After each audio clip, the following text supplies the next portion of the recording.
Então, boa noite a todos, muito boa noite a todos os frequentadores do Centro Espírita Antônio de Oliveira, uma casa abençoada. E eu vos convido, na noite de hoje, nós vamos estudar a lição 10 do livro Alvorada Cristã, pelo espírito de Neio Lúcio, psicografado por Francisco Cândido Xavier. A lição número 10, que se chama O Burro de Carga. E para iniciar nossos estudos, nós vamos convidá-los a fazer uma prece, para que consigamos estar em sintonia com a espiritualidade maior. Então, que possamos serenar os nossos corações, ouvindo essa música tão linda, Ave Maria de Gounod. Então, vamos respirar profundamente, permitir que esta música sintonize o nosso coração com Deus e Jesus. E pedimos, Senhor, que esteja conosco nestes momentos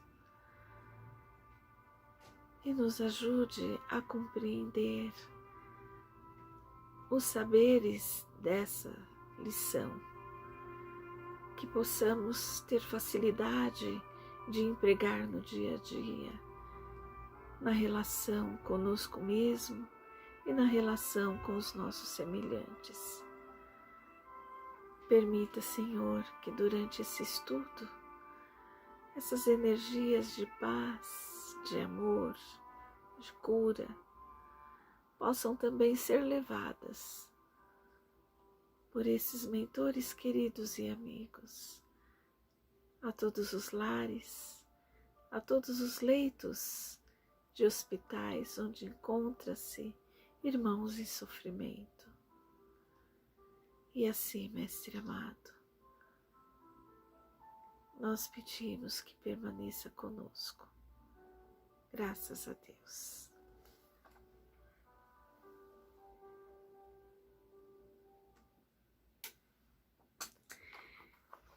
Então, a lição, o texto de número 10, o burro de carga.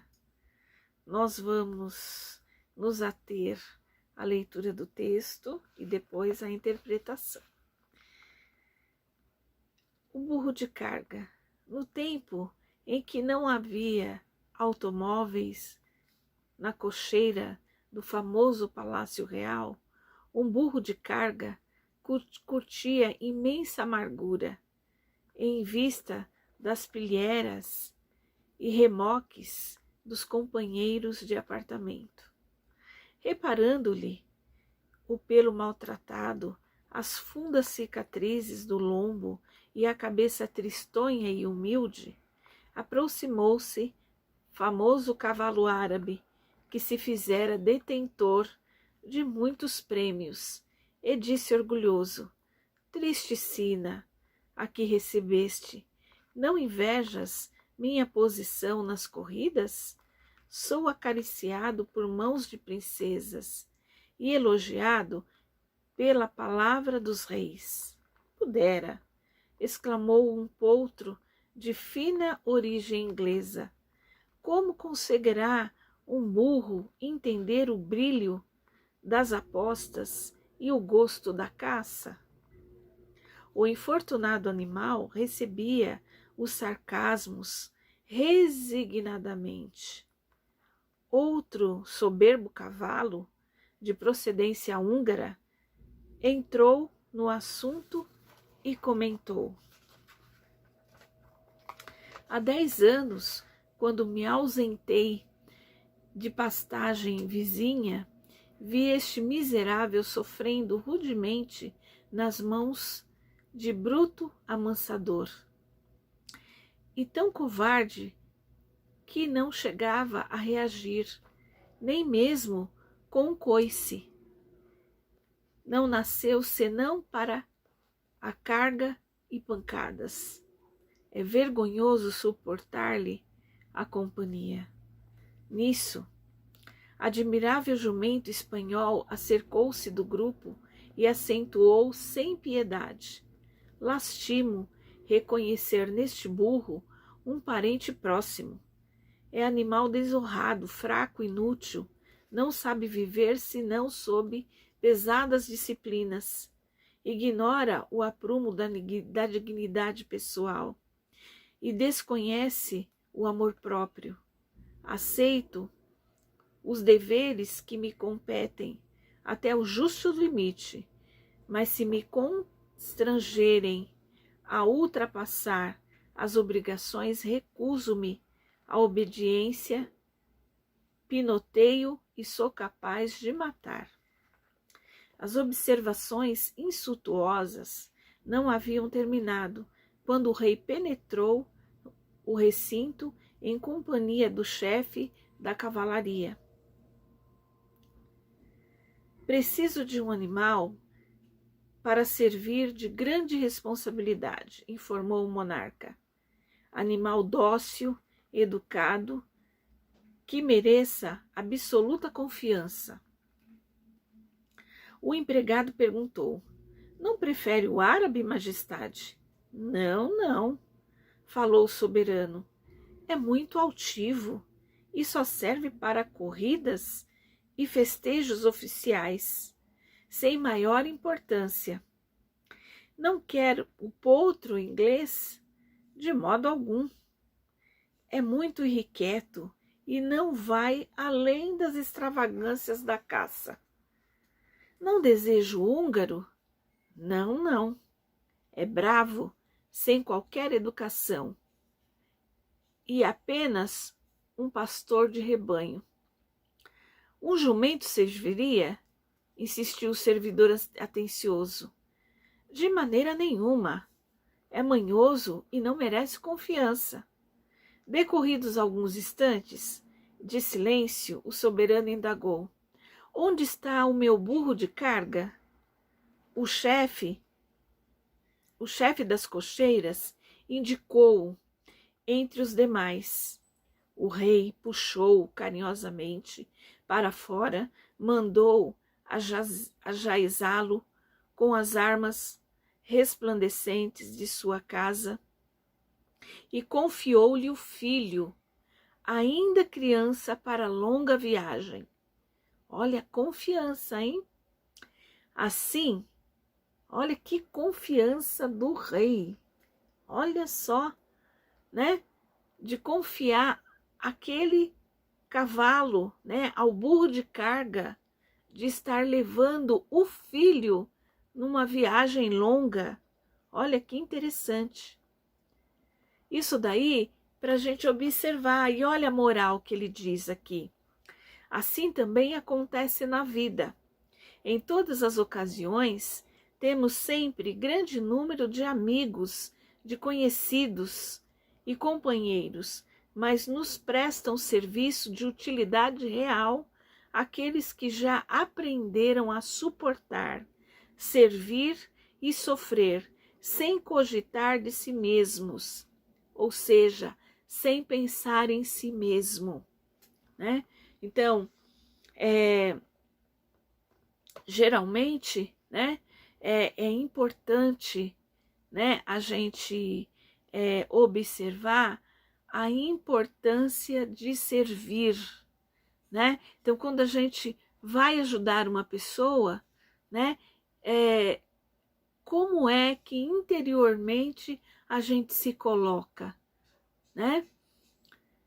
Aqui na lição está dizendo que para a gente observar como são as pessoas que vêm ao nosso auxílio, né? Observe como as pessoas que vêm ao auxílio seu, como elas agem. Elas se encontram completamente desprovidas, de preocupação, né? Desprovidas de sofrimento. Aparentemente ela não demonstra, né? Ela vem com a vontade de servir, de ajudar, de resolver a situação, né? Então, é dessa maneira que nós também devemos agir em relação ao próximo. Olha que interessante, quantas vezes a gente estabelece relacionamentos que a gente se vê e se depara com grupos de pessoas que está julgando, que está classificando, que vem selecionando, que vem falando mal de um, falando mal de outro e achando que está fazendo alguma coisa boa agindo assim. E não é assim que a gente deve agir quando a gente tem que se ver na situação de colaborar com uma pessoa. Então é muito importante a gente perceber, considerando ainda que nós somos espíritos imortais, vivendo uma experiência material, estamos encarnados. Só que as leis de Deus estão gravadas na nossa consciência, enquanto espírito imortal. E aí, o que acontece? Nas horas que nós somos convocados, que a vida nos convoca a ajudar alguém, seja na rua, seja no serviço, seja em casa, né? O que acontece? Como nós nos colocamos, né? Então, segundo a lição aqui e segundo as máximas do Evangelho, nós temos que observar o nosso sentimento, o sentimento de piedade que vai caminhando lado a lado com a caridade e vai nos ensinando, nos intuindo a agir naquele determinado momento. E isso é muito importante, muito, muito importante. Por isso, eu pergunto para vocês, como, à medida que nós estávamos fazendo a leitura da história, como você se colocou, ouviu, né, o pai do menino? Como que você percebeu a atitude do pai do menino, o dono de todos os cavalos, né? Vê só, eu observei a confiança naquele servo fiel, naquele cavalo fiel, né? Quantas e quantas viagens ele não fez com o burro de carga? Quanto e quanto que ele não observou o comportamento desse burro de carga, né? Para ele ter tamanha confiança. E quanto cada um de nós também não observamos as pessoas ao nosso redor. E você sabia que Deus nos observa 24 horas por dia? Você sabia que Jesus conhece você pelo seu nome? Por quê? Porque eu estou falando isso? Porque ele, sendo o nosso irmão mais velho, certo? Jesus, e quando ele esteve aqui na terra, encarnado, ele disse, né, antes de ir embora, que estaria conosco, com cada um de seus irmãos para toda a eternidade. Então ele nos conhece bem. Isso quer dizer o quê? Que quando um problema chega na nossa vida, uma dor chega na nossa vida, uma situação, às vezes bastante contrária, chega na nossa vida, é porque nós temos condição de fazer o enfrentamento disso, né? Essa situação jamais vai ser mais pesada do que os nossos ombros possam aguentar. Por isso, a importância de desenvolver a confiança em Deus, a esperança em Deus, a fé, né? Então, olha que interessante, mais uma vez voltando para o dono dos cavalos, né? O pai da criança, como ele destinava uma confiança tão grande no burro de carga. Ele tinha certeza que o burro ia levar o filho e ia voltar com tranquilidade, sem problemas, porque o burro conhecia o trajeto, conhecia o percurso, né? Agregava a confiança, né?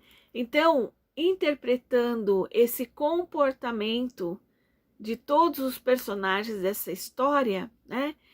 O que a gente traz para nós mesmos, para nossa vida, né?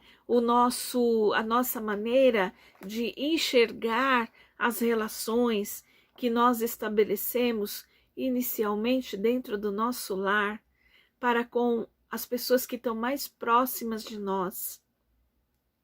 Quantas e quantas vezes, às vezes a pessoa reclama, né? Que ela está sendo explorada, que o outro gosta de abusar dela, né? E, na verdade, a gente se esquece de analisar o principal, que você não está ali nessa casa, nessa família, nesse ambiente social por acaso, né? Você escolheu estar aí antes mesmo de encarnar. Quando você estava lá na pátria espiritual, você escolheu esse corpo físico, escolheu a família que você rogou a Deus a oportunidade de encarnar, não é? Pediu que Jesus, que Deus pudesse prover os pais, né? Que você teve oportunidade de ter nessa vida ou tem, né? A grata oportunidade de conviver. E Deus atendeu o seu pedido, a sua necessidade. E hoje, será que condiz com uma postura de reclamação? Então, esses pontos que eu estou colocando é exatamente para que a gente possa refletir. E refletir por quê? Porque, na verdade, o que acontece? À medida que você para pensar, né, nessas situações todas, e você considera a sua missão espiritual na sua família, a missão espiritual na Terra, né? A missão espiritual nesse espaço social que você tem a oportunidade de viver, então todas as possibilidades de auxiliar ao próximo em todos esses contextos, ela tem que ser muito natural, ela tem que ser espontânea, não é? Ela tem que ser um exercício do esquecer a si mesmo, um exercício de doação plena. Porque observe, quando você age dessa maneira, o que acontece com você, né? Você se sente tranquilo, você sente que uma paz interior invade o seu ser. E naquele momento que você está no auxílio, que você está ajudando, você nem sequer se lembra das suas preocupações. Porque enquanto você está ajudando o seu próximo, né? O que acontece? Deus está cuidando de você. Olha o exemplo de Bezerra de Menezes quando aqui estava encarnado. Quantas e quantas vezes ele saía para socorrer as pessoas que vinham bater a porta de sua casa. E certa vez, o filho doente, febril, quando ele chega em casa, né? Ele foi ver o filho, né? Medicou o filho, e a esposa, muito preocupada, de repente bate a porta uma pessoa pedindo que Bezerra fosse com ele até a casa, bem longínqua, para examinar um ente querido, né, da pessoa. E Bezerra, sem pensar duas vezes, abraçou sua esposa e seguiu com aquela pessoa. né? E ela foi, andou, ele foi, andou. Quando chegou na casa, né? Já era tarde da noite, ele acompanhou, fez a medicação, demorou bastante, né? Para concluir o tratamento da pessoa. E quando ele retornou para casa, o filho estava sem febre, o filho estava bem recuperado, né? Então, eu estou contando essa história para fazer a seguinte ilustração. Quando nós nos propomos a cuidar, a nos doar a serviço do próximo, né? Em prol do próximo, esquecendo de nós mesmos, você tenha certeza, Deus está cuidando de você. E nesse momento, então, nós vamos elevando os pensamentos em Jesus.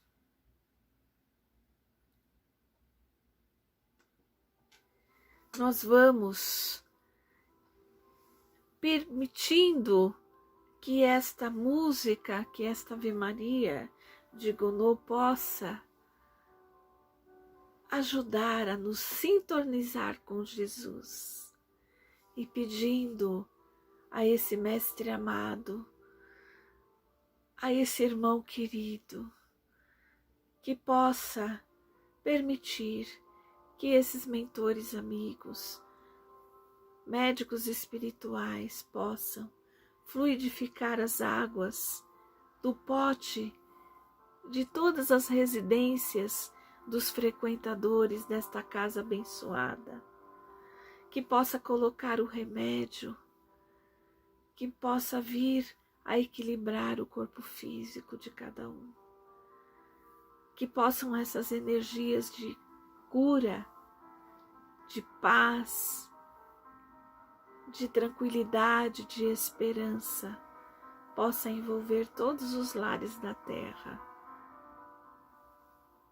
envolver todos os irmãos que se encontram internados nas UTIs, vítima do Covid e todos aqueles outros que estão em recuperação de algum tratamento, que eles possam receber essas vibrações de amor, que possa ajudá-los no restabelecimento de sua saúde. Permita, Senhor, que essas energias de amor e paz envolva todos os lares da terra, promovendo a paz e a harmonia. E permita, Senhor, que possamos estar unidos, que possa nos proteger durante toda essa semana e que possamos estar nos encontrando no estudo de amanhã ou do próximo dia que for dada essa oportunidade de aprendizagem. Que a paz do Cristo permaneça com todos. Graças a Deus.